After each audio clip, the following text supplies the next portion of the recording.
maka yang terjadi kalau dia kalau sesuatu itu banyak banyak terjadi perubahan, maka pembahasannya panjang. Nah, sebagaimana kita ketahui, kalau misalnya ada suatu kondisi selalu ada perubahan-perubahan, maka tentu banyak pembahasan. Kalau kalian ingat rapat kalian di misalnya rapat di pensil ataupun ISKI, itu akan meniscayakan pembahasannya banyak, panjang. Kenapa? Karena banyak perubahan-perubahan yang terjadi atau banyak hal-hal yang terjadi. Begitu juga dengan mabni dan mu'rab. Mabni dan mu'rab ini kenapa didahulukan pembahasan mabni? Karena di mabni ini tidak terjadi perubahan yang banyak. Yang ada adalah posisi i'rab. Misalnya kata man. Man ini enggak pernah dibaca selain man. Selalunya man, sukun di atas nun. Akan tetapi dia akan mengalami banyak perubahan ketika sesuatu itu adalah mu'rab. Nah, dari segi harokat, dari segi posisi, maka pembahasannya panjang. Nah, itulah alasan kenapa pembahasan mu'rab itu diakhirkan, karena pembahasannya paling panjang. Nah, kita di sini membahas tentang kemarin sudah dibahas sama saudara Denny tentang yang dibahas itu tentang bahwasanya ini apa itu mu'rab? Mu'rab itu adalah isim yang selamat daripada keserupaan daripada huruf. Akan tetapi tidak cukup di situ. Kemudian dibagilah mu'rab itu kepada yang sohi dan mu'tal. Sohi dan mu'tal. Sohi yang mana harokat terakhirnya atau tanda baca terakhirnya itu nampak. Itu ketika dia sohi. Apa itu sohi? Sohi adalah ketika sesuatu itu tidak diakhiri dengan huruf ilat. Kalau diakhiri dengan huruf ilat, maka harokat terakhirnya menjadi muqaddaro. Jadi muqaddaro. Kalau diakhiri dengan huruf ilat. Adapun dibagi lagi ada di situ, dibagi lagi lah pembahasan lain, yaitu tentang mu'rab itu dibagi menjadi tanwin. Ada yang bisa tanwin dan ada yang tidak bisa tanwin. Nah, kalau tidak bisa tanwin sama sekali, itu disebut dengan mabni. Tapi ada yang bisa tanwin, tapi tidak tanwin. Seperti apa? Seperti mamnu minas sarfi. Maka itulah disebut dengan at-tamkin geru amkan. Bukan geru mutamakin, tapi mutamakin geru amkan. Dia bisa tanwin tapi tidak bisa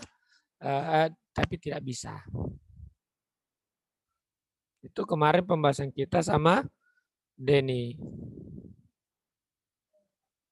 Nah, kemarin kita lanjut lagi di sini. Fi'lul amar, pembahasan fi'l amar, wa mudi dan madi itu apa? Buniyah. Antara fi'il madi dengan fi'il amar itu dimabnikan. Kedua-duanya dimabnikan. Wa a'robu mudori'an. Murabkanlah fi'il mudore. In ariyah. Kalau fi'il mudore itu kosong. Min nun taukid dan al-mubashir. Maksudnya nun taukid mubashir kita sudah pelajari di dalam kitab Qatrun Nada. Mubashir itu maksudnya adalah nun taukidnya langsung nyambung dengan fi'il. Tidak dipisah dengan yang namanya fa'il. Seperti kalau kita mengatakan yadrusuna. Yadrusuna kita masukkan nun taukid, ada waw penghalang di situ waw jamaah sebagai domir yang mana menghalangi nun taukid itu bertemu dengan sin, maka tidak terjadi yang namanya mabni di situ. Nah, di sini makanya in arya jika saja dia kosong daripada nunun taukid al-mubashir wa min nunin inas. Nah, ketika masuk nunun taukid kepada fi'il mudhari yang mana bisa nunun taukid itu langsung bersambung dengan fi'il, maka fi'il itu menjadi mabni alal fathah. Ketika bersambung dengan nunun inas yang pada domir hunna dan antunna, seperti di sini dikatakan ka yarukna, nah, maka apa yang terjadi? Maka di sini nun apa? Fi'il mudhari'nya mabni ala sukun. Jadi yang menyebabkan fi'il mudhari' itu mabni cuma dua. Bersambung dengan nunun taukid al-mubasyir dan juga bersambung dengan nunun inas. Itu yang mau dibahas di sini. Walamma faragha min bayanil mu'rabi wal mabni, setelah selesai menjelaskan tentang mu'rab dan mabni minal asma'i dari isim-isim, syara'a fi bayani mu'rabi wal mabni min af'ali.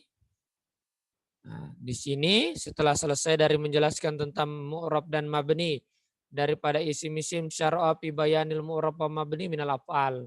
Nah, setelah menjelaskan tentang mabni dan mu'rab di dalam isim, sekarang saatnya menjelaskan mabni dan mu'rab di dalam kata kerja atau biasa kita sebut dengan af'al atau fi'il.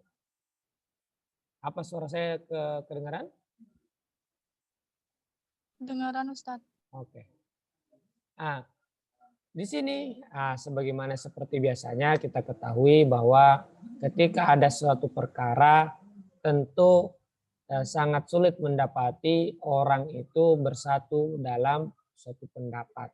Itu wajar sekali ya. Makanya kalau kita dapatkan orang sependapat, maka disebut dengan sefrekuensi. Mendapatkan orang sefrekuensi itu di dalam kehidupan ini sulit. Harus benar-benar kita punya yang namanya sefrekuensi.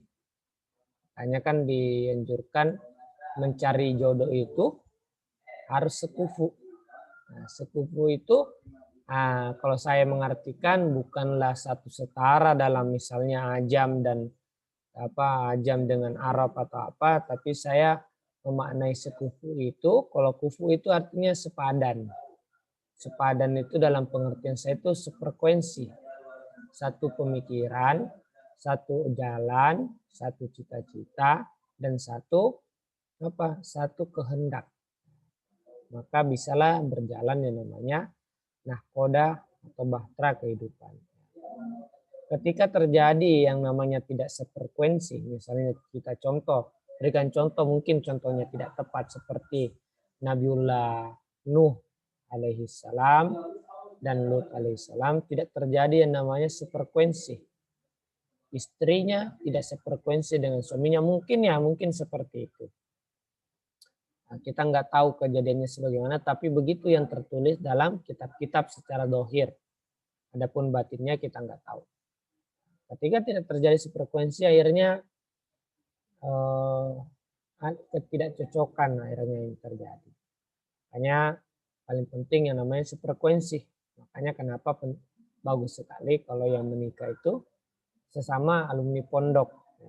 Sama-sama satu pondok, sama-sama satu pernah di pesantren yang sama. Karena kenapa? Saling sudah mengerti mengenai tentang kehidupan. Ya. Seharusnya saya memberi ceramah seperti ini tuh berarti pertanda saya sudah menikah gitu. Seharusnya begitu. Tapi saya belum menikah, seharusnya saya tidak pantas untuk memberikan ceramah tentang pernikahan. Madhab Basriyin annal i'roba, bahwasanya i'rob aslun fil asma, maksudnya i'rob itu asli atau prinsip dalam asma, bahwasanya kata benda seluruhnya itu mu'rab, berubah-ubah harokat terakhirnya. Wa par'un, maksudnya apa par'un? Maksudnya tidak prinsip di dalam af'al. Maksudnya di af'al itu memang tidaklah dia berubah-ubah. Menurut mazhab Basro, dan itulah yang kita ikuti. Fal aslu fil fi'il, apa asli dalam fi'il itu? Menurut al-Basro adalah al-bina, mabni, bahwa fi'il itu memang mabni. Indahum menurut ahli Basra. Wa dhahabal kufiyuna ilal annal i'raba aslun fil asma. Kufiyun berpendapat bahwasanya i'rab itu prinsipnya ada di asma wal af'al. Ada di isim dan juga fi'il bersamaan.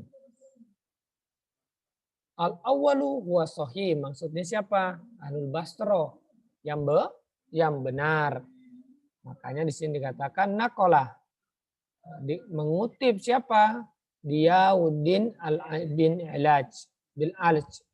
Dia yang mengutip bahwasanya fil Basit dalam kitab Basit.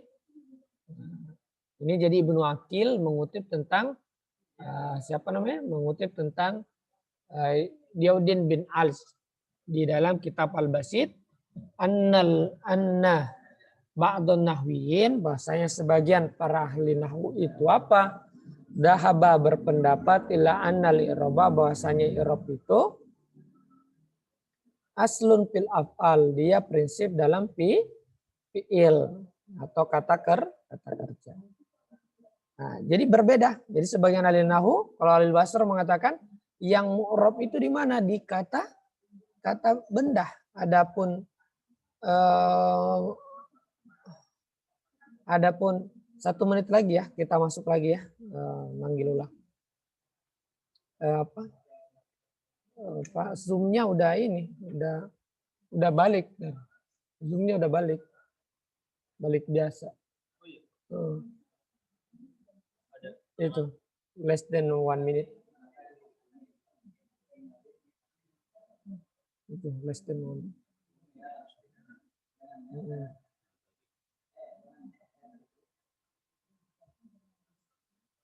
Nah,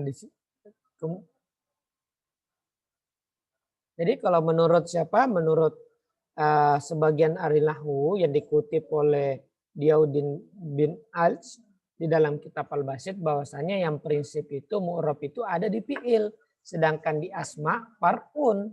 Bahwasanya asma itu ya sebenarnya prinsipnya dia adalah mabni, cuman